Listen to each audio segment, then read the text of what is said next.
derecho a réplica. Si Tengo... vos peleaste, Bueno, te vas a salvar. pero estamos acá en la Facultad de Historia. Yo fui presidente del centro estudiantil y estudiante de historia. Y sí lo que... Esto no es para... Porque por el título que fuimos convocados, porque hubo un golpe de Estado, que se detalló bastante bien, acotándolo a esa época. Y en historia se sabe que hay dos interpretaciones, o mejor dicho, dos líneas, la historia de tiempo largo y la historia de tiempo corto. La historia de tiempo corto es la que analiza los procesos contemporáneos. La de tiempo largo analiza los procesos históricos. Y en virtud de esos procesos históricos, el golpe de Estado del 76 es consecuencia del golpe de Estado de 1930, del golpe de Estado de 1955, del golpe de Estado de 1966 y del golpe de Estado que se produce en el 76. Si nosotros no vemos esa cadena de interrupción de gobiernos militares en la sociedad argentina, no podemos entender cabalmente por qué se produjo lo que se produjo. Por supuesto que si uno, lo decía el otro día, si a uno le preguntan, ¿pensaba yo, la Juventud Radical, que estuvo en muchas de esas manifestaciones que la profesora anunció y describió muchísimo, pensábamos que venían con esa violencia, que iba a ser tan descarnado, que iba a ser tan brutal? Seguramente nadie imaginábamos eso. Imaginábamos otra cosa. Pero también, para salpicar un poco con los comentarios, hacerlo menos histórico, porque ya lo hizo, y la profesora, Noelia, quería relatar algo que lo podemos vivir en primera persona. El otro día, en un artículo de Va Confirma, leo poquito, un correligionario, un poco más grande que yo, escribió: hay cosas que son autorreferenciales, es inevitable. Y el correligionario decía, me imagino que le pregunta el periodista, me imagino que tu pensamiento es distinto, pero los años a uno lo van madurando. En el 76 yo tenía 42 años, trabajaba como agente inmobiliario. Mis hijas practicaban deportes, yo también. Y después de unos comentarios sobre que tenía intervenido el teléfono, hace énfasis en esto. El 24 de marzo era un día radiante. En momentos en que estaba preparando un asado sonó el timbre. Era César Gas, que solo me dijo: déjame entrar, escondeme, me busca el ejército y la policía. Tiempo después reflexioné, puse en riesgo a mi familia, pero era mi amigo. Ese es Normán Portanco.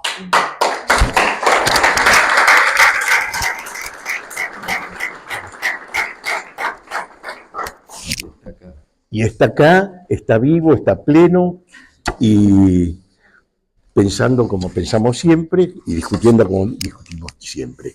Ahora, ¿qué veo yo de todo esto? Esto es un hecho que lo relato porque la verdad, el comentario de él, que lo vi en la nota periodística, me llegó al alma. Me llegó al alma. Había que arriesgarse en ese momento donde la situación era dificilísima. Ahora voy a dar un mensaje. 74. El 24 de marzo. 76. El 24, 76, 24 de marzo. Claro. Bueno, quería dar un ejemplo, porque muchas veces, y acá sí doy un pensamiento personal, no personal, que debe ser así. Muchas veces se cuestiona la cifra, 30.000 desaparecidos. La cifra es emblemática. Son 30.000 desaparecidos. Pueden ser menos, pueden ser más. Pero cuando uno va a un estrado judicial, el juez no le dice tráeme todas las pruebas, tráeme las primeras pruebas para empezar el juicio. Y las primeras pruebas, que eran más de 8.000 desaparecidos, fue en 6 meses que fue colectada por la CONADEP en ese trabajo impresionante que hizo para empezar después a agrandar esa nómina y llegar a cifras catastróficas. Así que esto lo quiero dejar claro. Segundo, ¿qué pienso yo del golpe? También quiero aclararlo porque me sitúo dentro de militante de la Unión Cívica Radical. Nosotros no estábamos con la guerrilla, de ninguna manera. Pero nosotros lo que decimos es que el terrorismo de Estado es totalmente injustificado cuando el Estado tiene todas las herramientas para juzgar y las cárceles para condenar a todo aquel que provoque una situación ilícita. Así que es inconmensurable. Tenemos un ejemplo, que son las Brigadas Rojas de Italia.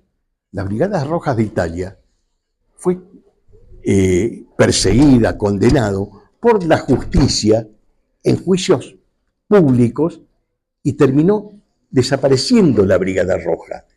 Y el terrorismo de Estado hecho por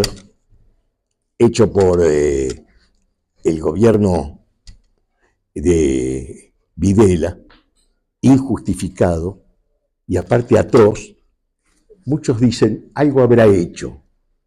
Vamos a ser autorreferencial de nuevo. ¿Algo habrá hecho cuando llevan preso a mi hija de 4 años? ¿Qué podía haber hecho? Mi hijo de 1 año en la cárcel, ¿qué podía haber hecho? Mi ex esposa, que no tenía militancia política, que era docente, ¿qué había hecho? Los grados de consanguinidad que se usaban y el parentesco y la cercanía para jugar y hacer desaparecer a cualquiera. Yo acá aprovecho para ilustrar, como cosas que he vivido, un gran reconocimiento. Ya lo hice a Portanco, ahora a otra persona que no está, que era el padre Gregui. Yo era vecino del Colegio San José Obrero. Y cuando me van a buscar a mí que no me encuentran, y se la llevan a mi ex esposa con los chicos, el padre ve ese movimiento de un camión militar y lo persigue y empieza a hacer un escándalo tan grande que hace legalizar la detención. Y acá en este ámbito también lo tengo que decir, Estudiamos historia y historia también se nutre de estadísticas. Eso, cuando a mi ex esposa la torturan, Guglielminetti, tenía una carpeta que decía judío en rojo. Y acá quiero mostrar el profundo antisemitismo de los militares, por supuesto el fascismo, eso llevó a Rebustetus también. Ahora, el judaísmo en la Argentina era el 0,4% de la población y tiene el 20% de los desaparecidos. Es decir, son cifras para estudiar y para verificar dónde se asentaba mucho más la represión. Después, lo que relató Noelia, muy bien, en la Universidad del Comahue, acá está el profesor Bilder, profesor de todos nosotros seguramente,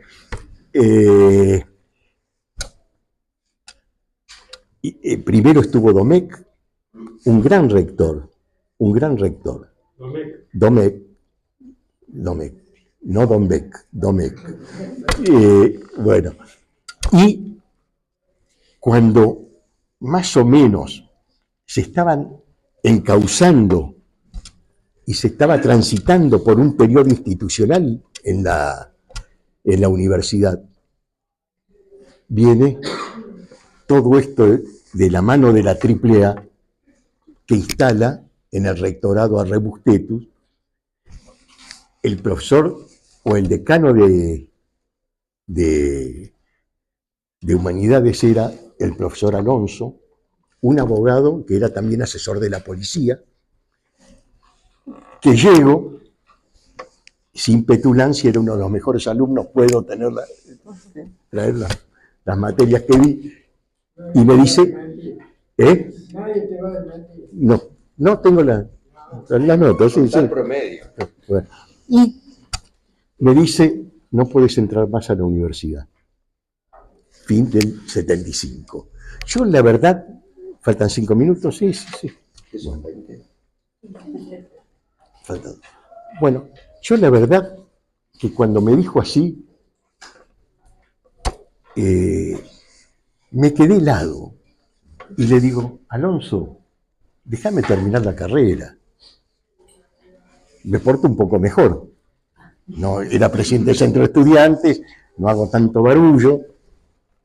Y me dice, no entras más y te estoy haciendo un favor. Junto con el presidente de la Juventud Peronista, Carlos Pon, gran amigo, y de Micheli, fuimos a verlo al ministro de Gobierno de Zapac, que era Caíto Natali, y dijo, yo lo que voy a hacer es asegurarles y protegerlos en la provincia, pero no entren a la universidad. Y tengo una anécdota que por lo menos esto muestra lo que se vivía en ese momento, lo que empezaba la Juventud Peronista.